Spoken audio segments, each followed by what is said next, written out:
young adults with cancer already have a spectrum of issues that are related to their age, their developmental cycle in life, striving for independence. We don't know, they could be in college, they may have been forced to move back home to their parents, really working against the very inclination and life cycle of a young adult who's trying to exert their sense of independence.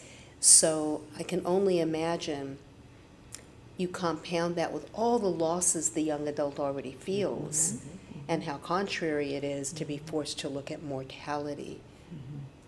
It's such a real issue. If you get many metastatic breast cancer patients in a room, as we've done when we've had our conferences, national conferences, clearly the anger is palpable among young women living with metastatic disease for the very reasons that have been stated.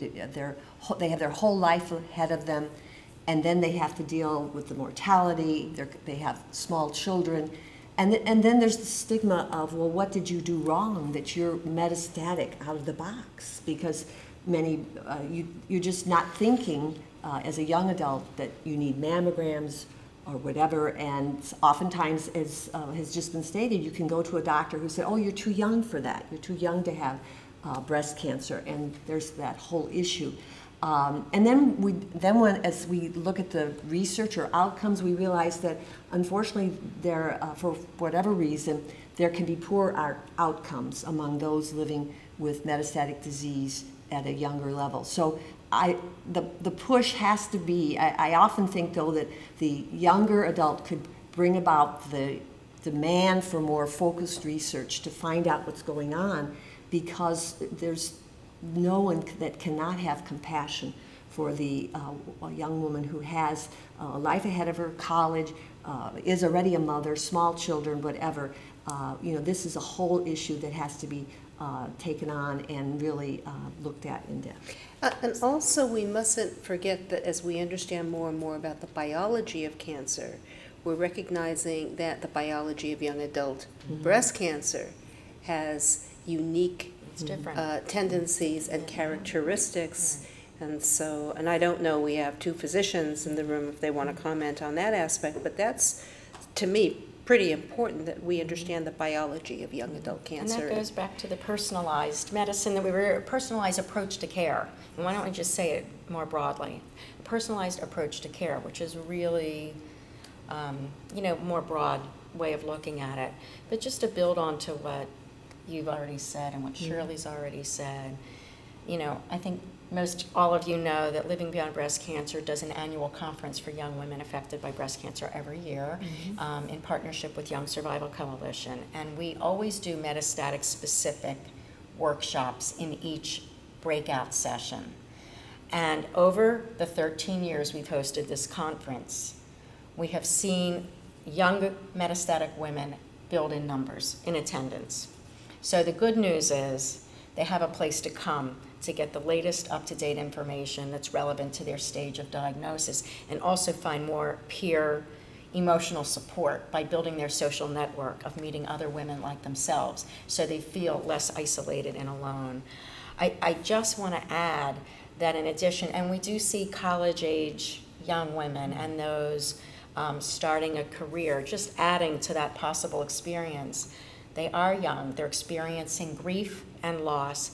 For many, they're still trying to find themselves as young adults, and what is their identity? And then cancer comes along, metastatic breast cancer. They are, now the identity that they may have been taking shape and owning gets shattered. They feel defined, what we hear, a lot by their cancer, and they're trying, it makes it harder to get their footing. And what is their identity? Are they their cancer? No, they're not, but they may feel like that, because many of the cancer therapies that may be prescribed or recommended are obviously to be the most effective treatment to eradicate the disease or put them in a state of NED, no evidence of disease, for as long as possible. But that affects self-image, body image, in addition to all the other physical side effects. There's the social functioning, the emotional functioning, fertility, infertility, building a family. social relationships. How many of these young women, and I see many of them at our programs, they're single, they've never been in a relationship, or perhaps they're in a committed relationship, and that relationship gets shaken, just like a middle-aged or older woman, but at a younger age, you're really just trying to get started and find joy in your life. I also think that some of the issues are about career development and workplace.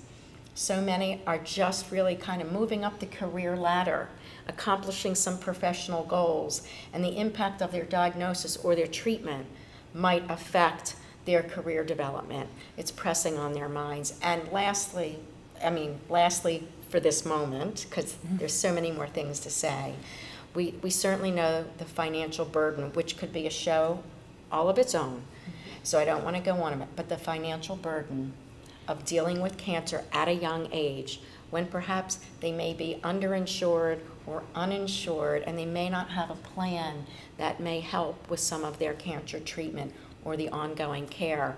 We heard news here at San Antonio several days ago that tamoxifen, taken for 10 years, will have an even greater benefit in the younger premenopausal woman. But she's got to take a medicine for 10 years. What might that look like for some that might have insurance concerns or burdens? So these are some of the things on my mind as we talk about this. And if I could just tag on one other thing, since metastatic people are constantly in treatment, and unfortunately, that's my opinion, in our country, our insurance is, as a young age, is usually tied to the workplace. Imagine then being a young person going through chemotherapy, not feeling well, maybe would like to take more time off from work so that they could deal with the toxicities, but knowing that you can't afford to lose that job, because without that job, you won't have insurance that pays for your treatment. So it's a really very vicious circle to be under, and even though there are some ways to deal with that, it's just overwhelming in the beginning. We all tend to feel immortal until we are faced with our own mortality, and I think for young people in particular, my own daughter was diagnosed with breast cancer at 27, fortunately not metastatic, but I got to see right personally in my family. I was 40, and while that's young in the breast cancer world, it's not like 27. And I think it is such a shock, because even though we know we will die at some point in time, all of a sudden it hits you right in the face. And that is such a huge obstacle for people to deal with. And it, as everyone has mentioned, you know, career, children, just getting over that emotional hurdle, I think, to focus on life again, and that to see others who are living with it, that the conference for young women, I think is so powerful for women to see other women surviving, living or thriving with it. The importance of looking at the psychological issues of raging anger and raging fear that have to be reeled in on top of everything can't be underestimated, because one doesn't know how to plan their life without help, because their perspective bounces. In one moment, you think, okay, I have hope, maybe I can get through this. In the next moment, you are reminded every solitary second, but I could die of this. Yes. And it begins to become harder and harder to relate to their peers. And yes, sense of isolation, and do I really make investments in my life? Right. How do we help these people not become apathetic to life with the feeling like, what's the point? Yeah. That's a challenge, because we try to instill that women at all ages, but especially young as well, to have hope. And in a way, it can put a burden. It's like, oh, well, I'm supposed to have hope, but I'm scared for my life. And, you know, and perhaps at some point I'm running through different treatments, but I'm supposed to have hope. I'm supposed to have a positive attitude. And there's that balance and that message of what it's like to live with some optimism and hope, which can be really loaded for some people, knowing the reality is, I have a life-threatening disease, and most of my peers are running around worried about buying a new pair of shoes and going to a concert. And I think it's important, two things. First of all, this concept of you got to have a positive attitude really has to go out the window. It's exhausting. All right? Yeah, you need to absolutely. be able to have whatever feelings you're going to have, and crying or feeling afraid or feeling angry doesn't mean you don't have a positive attitude. And the other idea is I think we need to redefine what hope is. Yeah. Hope is fluid. Hope is constantly changing. What you hope for one day is different than what you hope for the next day. So your hope one day when you're diagnosed is, gee, I hope I can be cured. I want to get through the day. Exactly. But your hope along the way changes. You may hope, well, I hope that I can achieve this goal. I hope that I can keep my dignity. I hope that I don't have pain. Hope doesn't go away.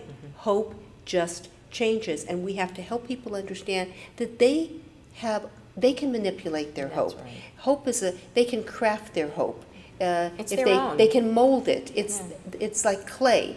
And if we help people know hope isn't black and white, and we tend to look at it that way, and we really have to lose positive attitude. It transforms, and it is Yes. it is one of the things that you have control of. Exactly. And when a young woman with metastatic disease may feel out of control a lot of the time, hope is an example of one of those things that is in your power to shape and to mold from day to day, from hour to hour. Going back to self-image and body image, it starts there, because it's how you see yourself may be a barrier to getting into a relationship, to being open to dating. Believe me, at Living Beyond Breast Cancer, I've heard stories over and over in my personal life as well.